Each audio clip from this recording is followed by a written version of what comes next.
A conversar. ¿Qué tal, Carlos? ¿Cómo va? Bienvenido. ¿Qué tal? ¿Cómo les va? Buenas noches. Sí, estamos además, yo les pasé hace un rato a ustedes, por ahí no tuvieron tiempo todavía de verlo. Sí, las definiciones de Trump. Hoy habló con Fox News. Sí. Contanos, ¿qué fue lo que dijo? Bueno, dos cosas muy importantes. La primera, que ha ordenado el bloqueo total del estrecho de Hormuz y también, esto se los digo yo, no lo dice él en Fox News, un bloqueo aéreo a Irán, en forma tal de que no entre nadie ni salga nadie de Irán sin que lo controle los Estados Unidos. Y en segundo lugar le dijo a la periodista de esta cadena, Fox News es una cadena muy preferida por Donald Trump, le dijo que iba a atacar los centros claves energéticos y los puentes. Es decir, aquello que había dicho que iba a atacar, y acuérdense que los iraníes llenaron los puentes y las centrales eléctricas ahora, Carlos, de gente, ahora dice que lo va a hacer. ¿Eso sería entonces romper la tregua de 2 semanas o no? Es que la tregua murió ayer. ¿Sí?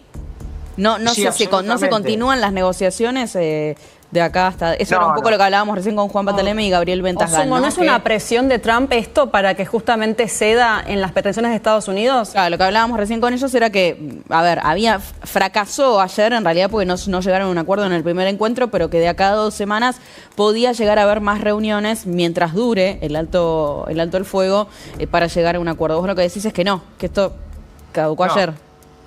El alto el fuego, les recuerdo que fue declarado unilateralmente por Estados Unidos porque en realidad Irán no estaba ni enterado. No estaba de acuerdo. Claro. Sí sabía Pakistán.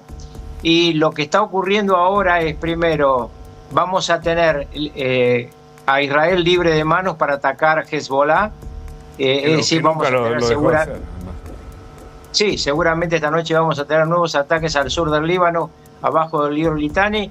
Y en cualquier momento va a haber algún problema militar entre Irán y los Estados Unidos porque ahora está sumándose un tercer portaaviones a la flota que llega el viernes de esta semana a la zona.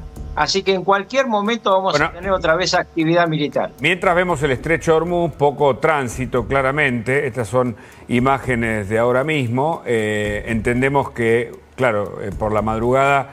seguramente se frena también el transporte, pero no se ha liberado. No. A ver. No, Hugo. A ver, Carlos. No, habitualmente trabajan toda la noche. Bueno. Pasan 1.450 a 1.500 tanqueros por ese lugar en épocas normales. Ahora están pasando unos 70 u 80 y claramente de día porque tienen miedo de ser atacados nocturnamente y no saber dónde viene el ataque, pero antes se trabajaba día y noche. Con lo cual, con tu información, primero, vos tenés mucha información sobre esto, y también con toda tu experiencia en términos de lo que ha ocurrido, ¿no? En términos diplomáticos y bélicos, ¿qué puede ocurrir a partir de mañana o de esta misma noche? ¿Qué podemos esperar? Podemos esperar un incremento del conflicto, en primer lugar porque yo les quiero contar que clave para acelerar la acción militar de Trump es un personaje que se llama Mohammed bin Salman. Sí. Mohammed bin Salman es el príncipe, pero en realidad es quien manda. Es un príncipe heredero con un rey muy viejo. Claro. Mohammed bin Salman es un hombre que flota permanentemente entre Estados Unidos y China. En la época de Biden sancionó a Mohammed bin Salman en forma personal por la muerte en un consulado de ese país en Estambul. Un periodista, ¿no? Un periodista que entró a buscar una visa y salió destripado en valijas, ¿no? Sí. Entonces, pero a la vuelta de Trump rearmó la relación con Mohammed bin Salman, lo recibió en la Casa Blanca y le vendió F-35 última generación, es decir, los aviones más modernos que en la zona solamente tiene Israel.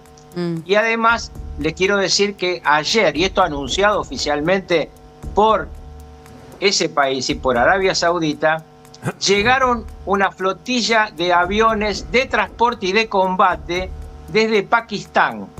Pakistán es aliado militar de Arabia Saudita y es un país que posee ojivas nucleares. Claro. Pakistán es también muy amigo de Estados Unidos y de China, porque Pakistán es para China clave porque está peleado con el rival de China en la zona, que es, como ustedes saben, la India.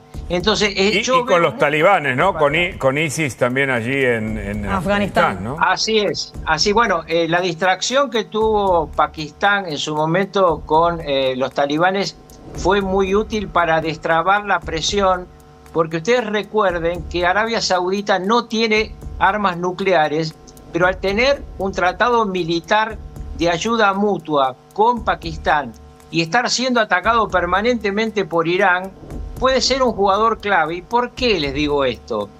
Porque si Israel tira un artefacto nuclear sobre Irán, el mundo árabe no lo puede tolerar. Pero si tira Arabia Saudita, el mundo árabe es mucho más suní, es decir, del lado de Arabia Saudita, que chií, es decir, del lado de Irán. Claro, claro. Sí, estamos en una situación muy, muy complicada, muy tensa, con un Donald Trump muy enojado, muy enojado. ¿Para vos pisa el acelerador Trump de nuevo? Furioso. ¿Perdón? ¿Para vos pisará el acelerador Donald Trump y su ejército o sus fuerzas militares? Eso es lo que le está pidiendo Mohammed bin Salman a Donald Trump, y esto no es una noticia que la tenga solo yo. Hay varias cadenas norteamericanas que la están empezando a comentar, la fuerte influencia de este hombre. ¿Y por qué tiene tanta influencia Mohammed bin Salman?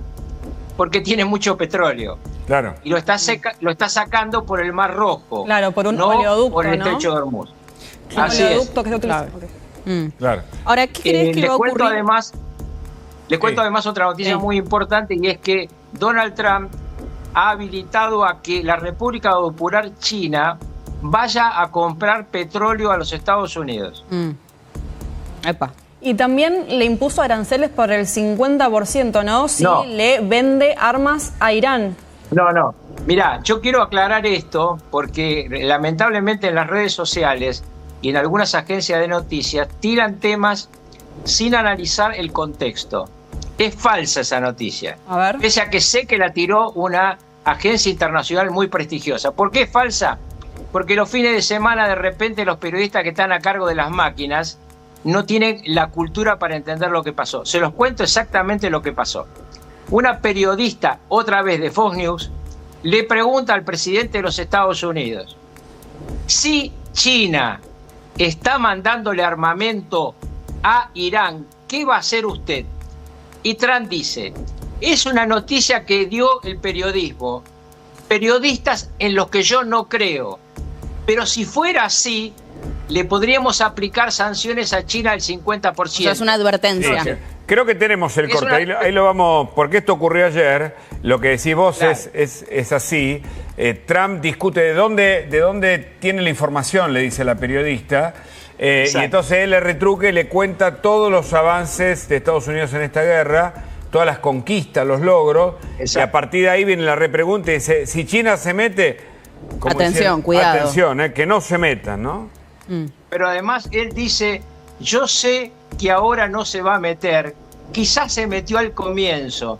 Y es muy importante que nuestros televidentes, que a veces en el medio de las informaciones pueden venirle cosas cruzadas, entiendan que este bloqueo impide que llegue cualquier cosa ahora a Irán. Claro. No le pueden mandar ni combustible, ni misiles, le pueden mandar sí cosas electrónicas, información de inteligencia, pero el resto queda bloqueado. Cada buque, cada avión que esté en la zona llegando, lo van a interrumpir. Por eso, Carlos, los aviadores y los barcos norteamericanos, y lo van a revisar. Por eso están dispuestos a hacer lo mismo en tierra. Lo que pasa es que es mucho más difícil porque hay que acercar gente a las fronteras terrestres en algunos países que son hostiles, como Irak. Por esto mismo, Carlos, que vos explicás muy bien, de Irán obviamente ya no puede, queda prácticamente bloqueada. Lo que nos preguntábamos recién con los entrevistados anteriores, y también quiero saber tu reflexión al respecto, me interesa mucho, es ¿qué puede llegar a hacer Irán en las próximas horas, tal vez esta misma noche? Porque obviamente hasta ahora lo que todos veníamos viendo es que el estrecho de Hormuz era su gran activo de guerra, sino el principal, ¿no? Obviamente, frente al poderío militar de los Estados Unidos. Si efectivamente Estados Unidos logra bloquearle su principal activo de guerra, que es el estrecho de Hormuz, ¿qué puede hacer Irán en las próximas horas? ¿Cuál puede ser su represalia? Bueno, en primer lugar te voy a decir algo que me dijo una vocera muy importante del Departamento de Estado en off, pero con la autorización de contarlo. Me dijo, el problema central que tenemos con Irán es que ellos dicen que ganaron la guerra que nosotros ganamos, pero lo grave es que parece que algunos se lo creyeron. Y ahora le vamos a demostrar que no es así. Entonces, claramente, otra orden de Trump que todavía no se ha difundido mucho, es que van a detener todo buque que pase por el estrecho de Hormuz que la inteligencia norteamericana considere que ha pagado peaje, y van a decomisar ese tanquero. Es decir, todo se va agravando, salvo con China. Por eso yo lo quiero aclarar mucho. Yo lo que tengo como información es que China y Estados Unidos están conversando más que nunca sobre este tema, porque lo primero que necesita realmente la República Popular China es petróleo. Bueno, Trump le va a vender petróleo. Le dijo, vengan, que le vamos a vender todo el petróleo que necesitan a ustedes, a Corea del Sur y a Japón, que son aliados, eso sí, de Estados Unidos muy importantes. Al que no le va a vender petróleo es a Europa. Claro, bueno, y ahí está la discusión, ¿no? Porque lo que está pasando en Europa, incluso con la derrota de Orbán, abre otro escenario en una guerra global en donde el petróleo se transforma como el activo o uno de los centros de la discusión, ¿no? Claro, mirá, yo no sé si ustedes vieron cómo está subiendo ahora el Brent y el WTI. Recién lo contamos, Sí, lo superó los contábamos. $100. Arriba de los 100. Bueno, Sí. estamos hablando de lo que se llama premercados. Pero les voy a contar otra cosa que sale poco en los diarios también. Hay un tercer petróleo, que es el petróleo del Mar del Norte. Es un precio que no aparece generalmente en las pizarras porque el volumen es menor. Bueno, hace un rato estaba a $147 el barril del petróleo del Mar del Norte. Así que vamos a tener mañana seguramente un lunes negro en los mercados, porque ya nadie va a creer que esto dura 2 semanas. ¿Y cómo impacta en la Argentina esto? Porque los combustibles, indudablemente, pero también tal vez por alguna oportunidad que tengamos. Nosotros vamos a tener muchos beneficios y un perjuicio que va a ser universal, que es la inflación. La inflación la vamos a importar de donde traigamos cosas. Y claramente tenemos dos ventajas centrales, que primero somos tenedores y exportadores de petróleo y de gas licuado. Podríamos haberlo hecho mucho más si no se hubiera descuidado ese tema en la época del kirchnerismo. Imagínate 20 años sin utilizar el gas de vaca muerta mientras Kirchner traía gas de África y lo licuado y lo gasificaba, un negociado brutal. Bueno, eso si hubieran hecho lo que había que hacer, hoy seríamos una potencia. Cuando empezó en el 2000, esto que está haciendo el kirchnerismo, 2001, 2002, bueno, después, en la misma época, Estados Unidos cambió su norma y habilitó al sector privado y liberó la posibilidad de la explotación. Claro. En ese momento estábamos parejos. Hoy es el principal exportador de gas licuado en el mundo, Estados Unidos. Mirá.